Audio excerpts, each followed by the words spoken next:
Olá, bem-vindos à Arte da Guerra, com o embaixador Francisco Seixas da Costa, para continuarmos a fazer um programa, mais um, o terceiro, se não estou em erro, seguido, monotemático, a propósito da invasão ucraniana, da invasão Rússia à Ucrânia. Sr. Embaixador, como é que observa mais esta semana, à quarta, quase no final, quase a fazer um mês, faz um mês no final desta semana, como é que observa o que se passou, entretanto, no terreno, sendo certo que, aparentemente, a melhor opção da Rússia é mesmo o sul da Ucrânia, onde os desenvolvimentos militares têm corrido aparentemente melhor do que no resto do país, não lhe parece? Eu acho que aquilo que se tem passado, já vamos num mês, praticamente, nesta matéria, aquilo que se tem passado na Ucrânia parece demonstrar, em primeiro lugar, uma surpreendente fragilidade da Rússia em termos de capacidade de guerra convencional. A Rússia, todos nós sabemos, tem um poderio de natureza nuclear conhecido e capaz, e até em algumas áreas, nomeadamente em matéria de mísseis, parece ter tecnologia de ponta e, no fundo, consagrando aquilo que sempre foi uma tradição que já vem do tempo da União Soviética de áreas altamente sofisticadas que convivem com áreas tecnologicamente menos desenvolvidas. Mas o que é talvez surpreendente para muita gente, e julgo para a opinião pública internacional em geral, é uma certa estagnação por parte daquilo que é a capacidade convencional da Rússia e que, no fundo, vem consagrar algumas debilidades que já tinham sido patentes há bastantes anos, no caso da guerra do Afeganistão, das dificuldades quanto da ação na Chechênia, e que provam que a Rússia, contrariamente àquela ideia de que havia, de que podia ter uma capacidade de ação imediata e, digamos, um tapete vermelho à sua frente, e o vermelho diz bem com esta cor, para poder fazer uma ação bélica na sua periferia, afinal tem dificuldades nesse arranque e, mais do que isso, viu-se confrontada na Ucrânia com uma resistência que nós pensávamos que a Rússia talvez pudesse ter previsto, isto é, a Ucrânia seguramente fazia parte daquilo que era uma área de observação muito concreta que a Rússia tinha na sua periferia, dado que era potencialmente um dos terrenos da ação militar mais admissíveis. O que prova que a intelligence, a capacidade de informação e mais do que isso, a medição relativamente àquilo que eram as dificuldades que podia encontrar no terreno, não foi feita de uma forma eficaz, e a prova provada é este avanço muito lento.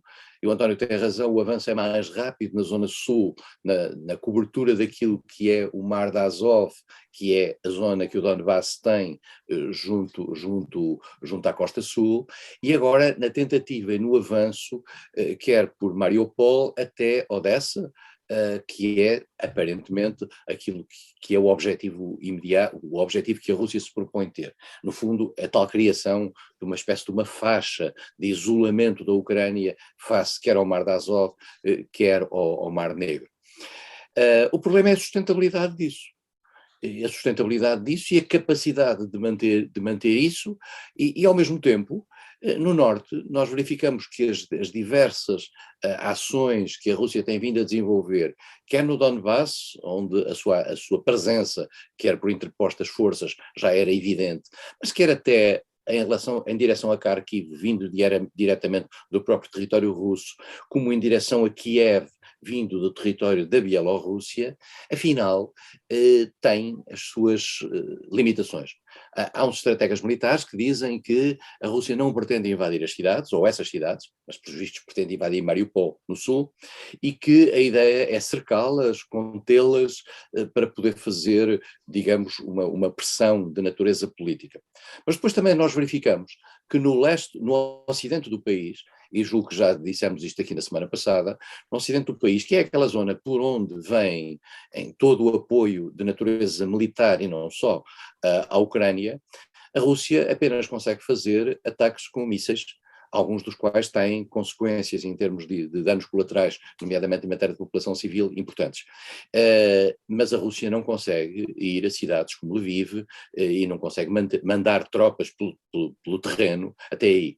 O que significa que é pouco claro como é que a Rússia vai gerir isto, tendo em atenção que os países ocidentais, nomeadamente através da Polónia, mas também da Roménia, da Hungria, da Eslováquia, podem fazer entrar material, nomeadamente material militar, aquele que foi anunciado quer pelos Estados Unidos, quer pela União Europeia, que podem reforçar as forças ucranianas, que pelos vistos estão mobilizadas e em particular psicologicamente muito mobilizadas para a defesa do seu território.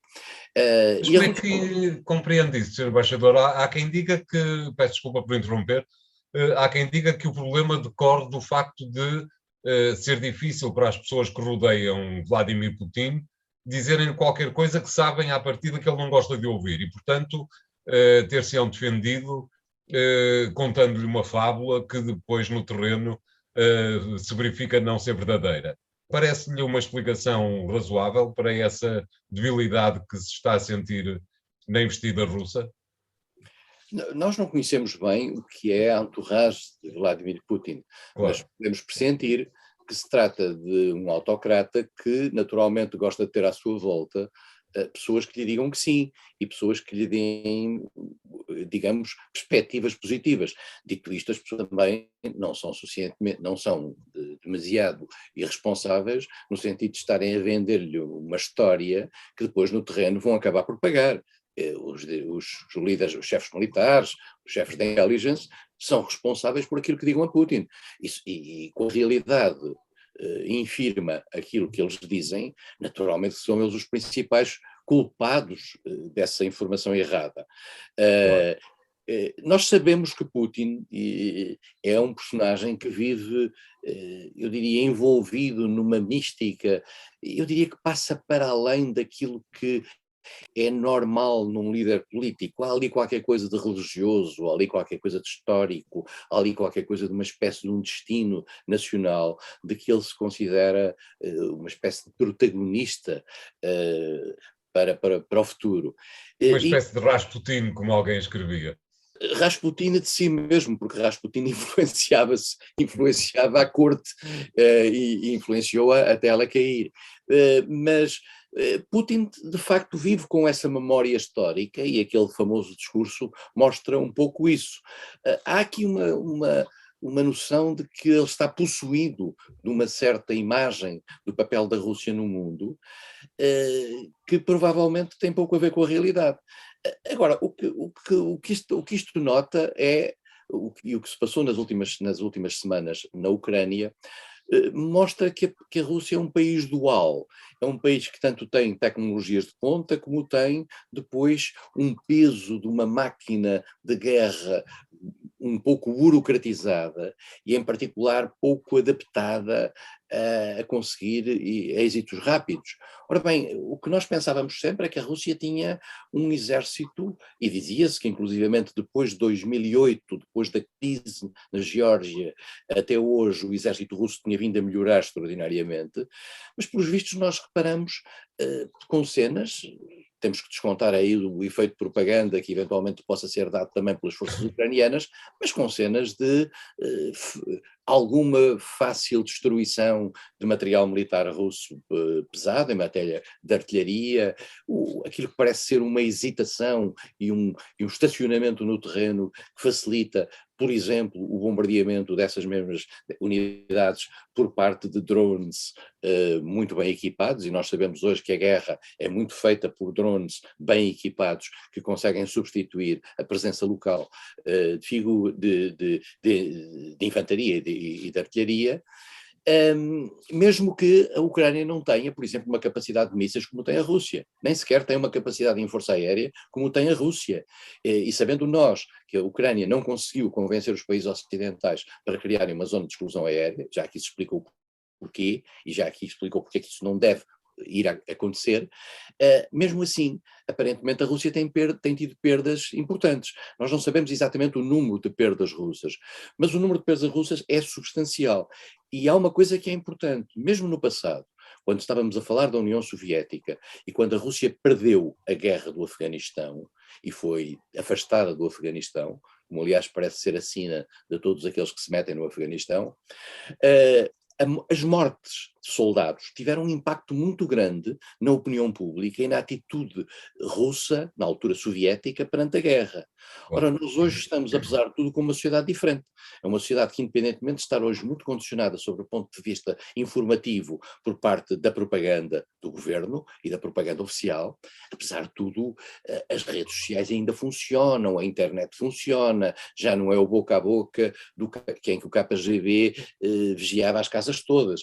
As coisas hoje são um bocadinho mais abertas e, portanto, as pessoas hoje reagem mais àquilo que são as manifestações de rua em várias cidades da Rússia, e estamos a falar de cidades um pouco até Vladivostok, com dimensão diferente, prova bem que há uma opinião pública potencial desagradada com a guerra. Isso já se viu Claro. em vários aspectos. Portanto, há aqui um potencial de revolta muito grande. Se isso é suficiente para vir a derrubar Putin, não parece neste momento haver sinais que indiciem isso.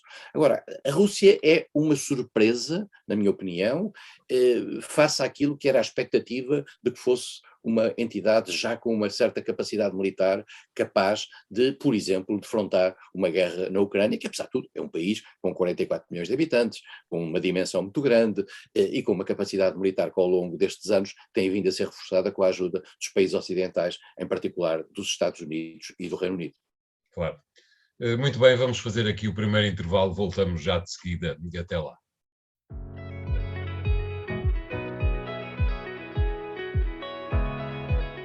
Bem-vindos à segunda parte de A Arte da Guerra e colocava uma questão que tem a ver com uma coisa que o Sr. Embaixador acaba de dizer, a cartada. A cartada nuclear é, parece-me a mim, também uma cartada de que o resto do mundo não estava à espera.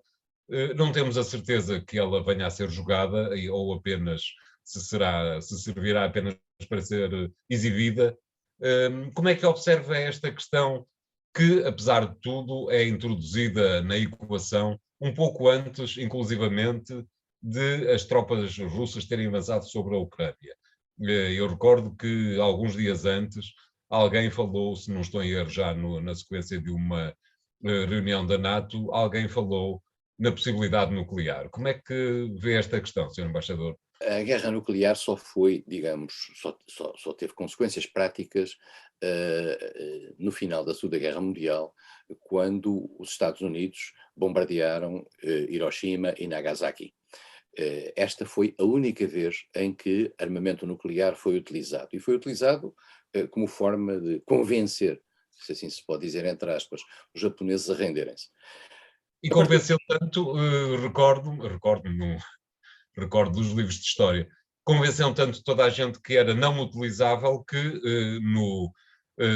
no confronto seguinte, a Guerra da Coreia, as armas nucleares ficaram basicamente no sítio onde estavam, não é? E a ideia que havia, depois de vários países se terem dotado de armas nucleares, em particular os 5 membros permanentes do Conselho de Segurança, com uma exceção, quando a China era membro permanente do Conselho de Segurança, quando as Nações Unidas foram criadas em 45, a China que ali estava era a China de Taipei, era a China de Taiwan, não era a China de Pequim. Ora, a China que ali estava não tinha armas nucleares. Quem tinha armas nucleares nessa altura, e quem passou a ter armas nucleares a partir daí, foi a União Soviética, os Estados Unidos já tinham, o Reino Unido e a França, que se dotaram de armas nucleares. Depois, quando a China ingressou, quando a China de Pequim substituiu a China de Taipei em 1972, passaram a ser os 5 membros permanentes que tinham armas nucleares.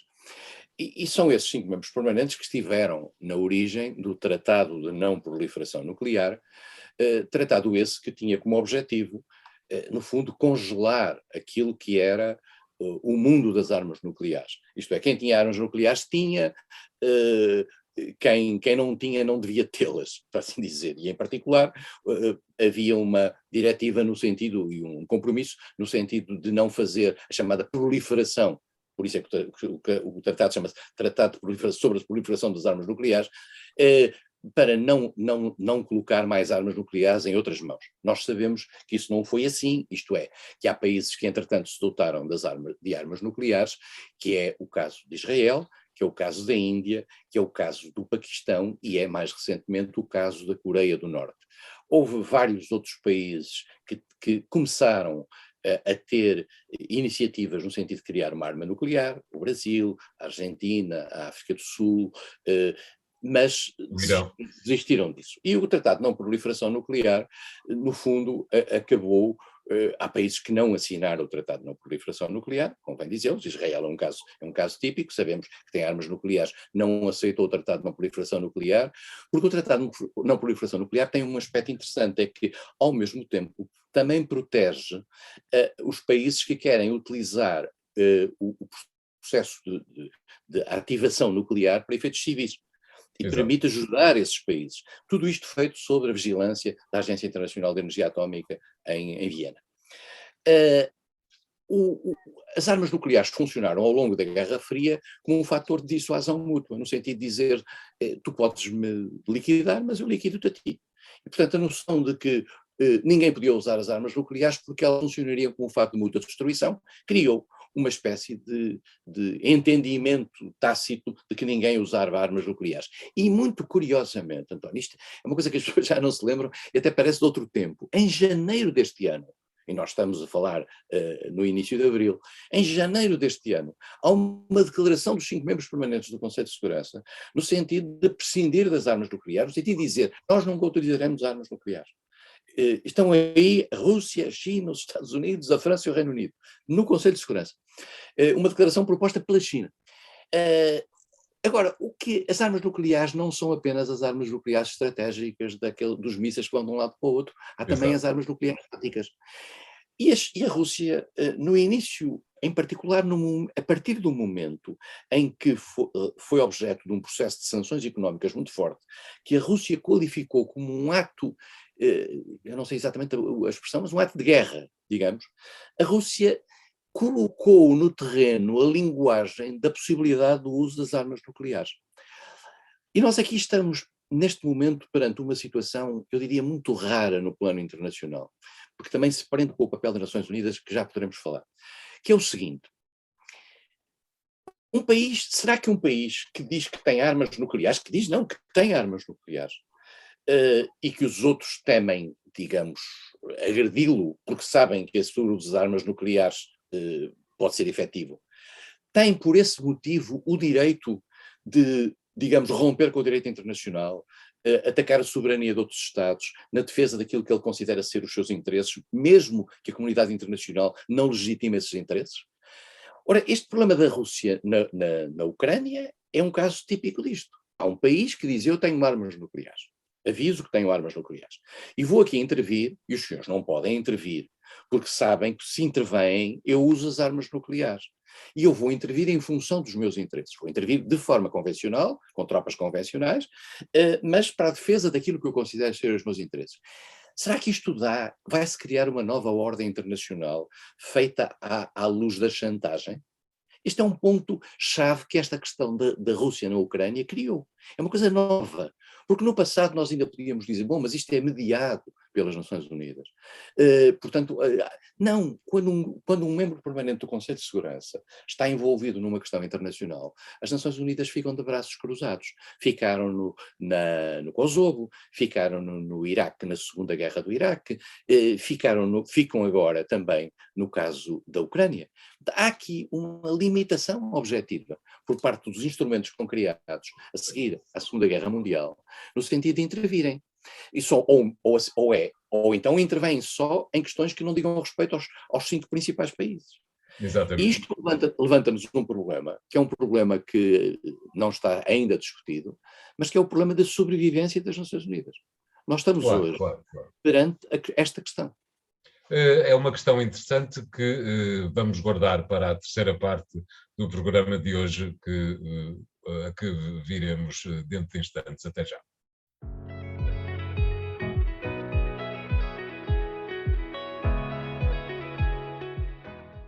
Bem-vindos à terceira parte da Arte da Guerra para debatermos um pouco com o embaixador Seixas da Costa este problema novo que é fascinante, digamos, e que decorre e que tem em paralelo algo que me parece ser o seguinte: por um lado temos a NATO que sai deste conflito reforçada e por outro lado, como acabou de dizer o embaixador, temos a ONU que sai deste conflito numa posição muito debilitada.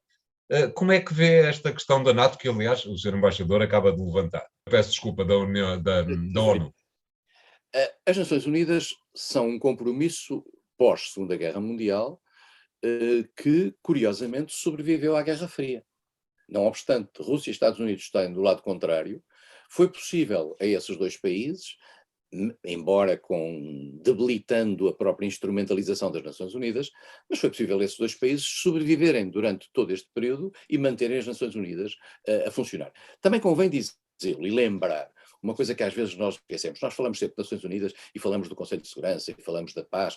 As Nações Unidas são uma multiplicidade de organizações que têm a ver com questões humanitárias, que têm a ver com um conjunto de agências ligadas às questões do ambiente, às questões dos mares, aos problemas da fome, aos problemas da alimentação em geral, sei lá, uma montanha uma estrela extraordinária de organizações que são, no fundo, o produto daquilo que foi a evolução durante todo o século XX do mundo multilateral, isto é, colocar todos os países à volta de uma mesa, para de assuntos de interesse global. E, portanto, as Nações Unidas não são apenas o Conselho de Segurança e não são apenas as questões da guerra e da paz. E este é um ponto importante. Mas, dito isto, estas questões da guerra e da paz, neste momento, levantam um problema de saber se este mecanismo que foi criado após a Segunda Guerra Mundial ainda tem alguma operacionalidade. Porque, colocando-se a Rússia fora do direito internacional, decidindo invadir um país, numa operação técnica ou militar, como a Rússia qualificava no início, depois passou a só ser operação técnica militar especial, mas que é no fundo uma violação do direito internacional, porque é a soberania de um país. Já aqui dissemos que os países, independentemente de serem ditaduras ou democracias, têm o mesmo direito a ver respeitada a sua soberania. E sublinho isto sempre: uma democracia não tem mais direitos no plano internacional que uma ditadura, e vice-versa, e por isso mesmo qualquer que seja a leitura que se faça do regime ucraniano, e o regime ucraniano não é uma ditadura, não há nenhum elemento de natureza política à luz do direito internacional que permita que dê à Rússia a capacidade de intervir, mesmo para além daquela mitologia das mortes que estavam a ser feitas na zona do Donbass. Agora, o que nós estamos a dar conta é que a Rússia se está a excluir deste mecanismo, como já se está a excluir, por exemplo, do Conselho da Europa, no sentido de criar uma espécie de uma ordem internacional à luz dos seus interesses. E isto, obviamente, é impossível manter no plano internacional um quadro de trabalho em que um país diz: eu funciono à luz dos meus interesses. Às vezes no passado, e vale a pena sermos honestos, os Estados Unidos também fizeram um recurso às Nações Unidas à luz daquilo que eram os seus interesses, mas de uma forma absolutamente diferente. As rupturas que os Estados Unidos fizeram pontuais face à ordem internacional nunca assumiram a gravidade de uma ação desta natureza. Mas, apesar de tudo, nunca se desligaram do compromisso essencial com os princípios básicos das Nações Unidas. Hoje a Rússia está a pôr isso em causa. E nós amanhã, se a Rússia se afastar 100% ou 90% daquilo que são os princípios das Nações Unidas, nós poderemos perguntar-nos se aquilo que é uma organização que abrange a totalidade do mundo, 193 países, há uns países que não são reconhecidos por algumas pessoas, por alguns outros, e que não fazem parte das Nações Unidas. Olhe, por exemplo, estas duas repúblicas que a Rússia criou, no fundo, no Donbass, mas também a Abkházia, a Ossétia do Sul, a Transnistria, a República do Nagorno-Karabakh, a República de Chipre Norte, o próprio Kosovo, que está só... Kosovo, exatamente. Também o Kosovo não faz parte. Portanto, Taiwan também não é país Exato.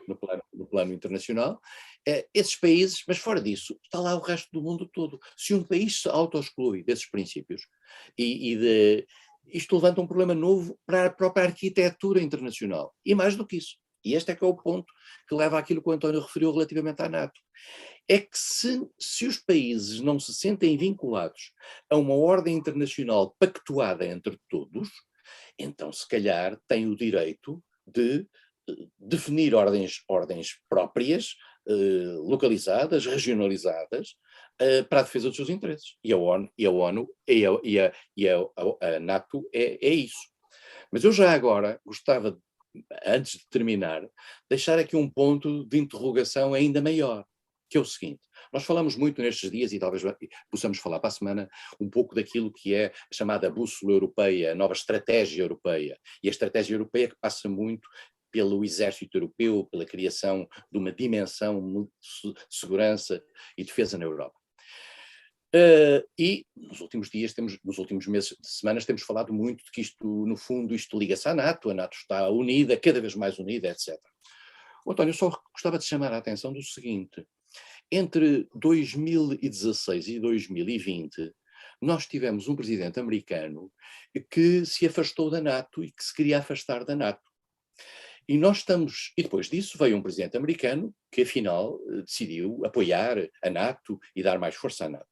Mas a pergunta com que eu quero terminar este nosso programa de hoje é o seguinte: Trump foi um interlúdio ou Biden é um interlúdio?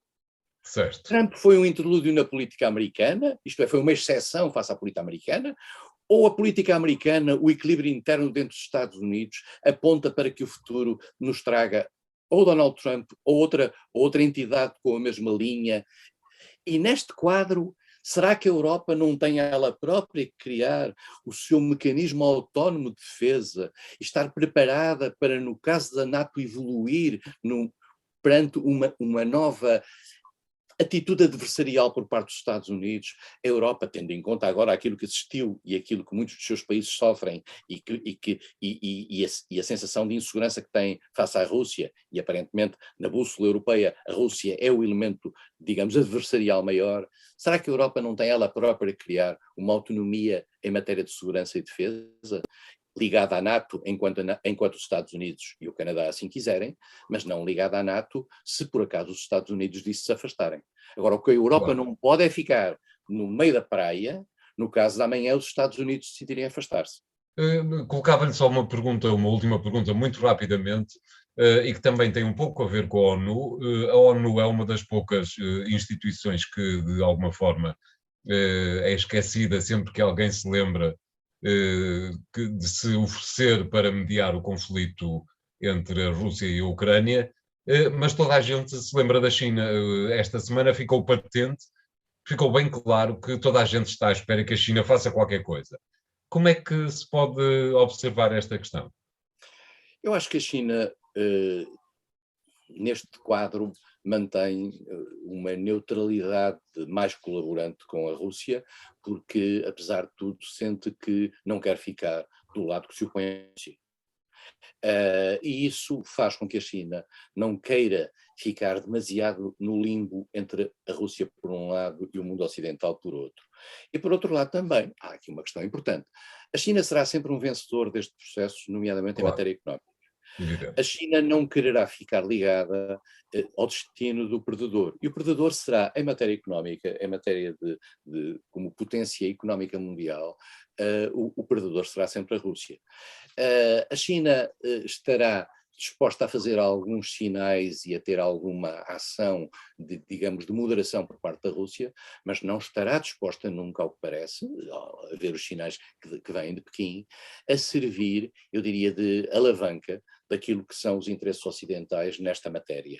E os interesses ocidentais nesta matéria são totalmente em favor da Ucrânia e fortemente contra a Rússia. A China não quer ser vista contra isso. E há um ponto também importante, António. Nós falamos aqui outro dia de votação nas Nações Unidas e do isolamento extraordinário da Rússia em matéria de votos na Assembleia Geral Especial sobre a condenação. Mas temos que perceber uma coisa: ficaram de fora houve 5 países que apoiaram a Rússia, ficaram de fora 30 e tal, ou 40 países que se 41. abstiveram. Que se abstiveram. Esses países, António, significam em população mais de metade da população do mundo. Certo. Os países que se abstiveram, isto é, os países que não estiveram ao lado do mundo ocidental, na condenação da Rússia, do mundo ocidental e like-minded, e os países que seguiram o mundo ocidental, esses países representam mais de metade da população do mundo. E, portanto, a derrota da Rússia é evidente, mas a vitória do Ocidente não é assim tão evidente nessa votação. Sim, sim. É como se disséssemos que a derrota da Rússia não foi porque houve. Não foi porque a Rússia, aliás, e só para terminar, a Rússia pode ganhar, sob o ponto de vista prático, ao nível das cedências ucranianas, esta batalha no plano diplomático e até de algumas cedências de natureza institucional.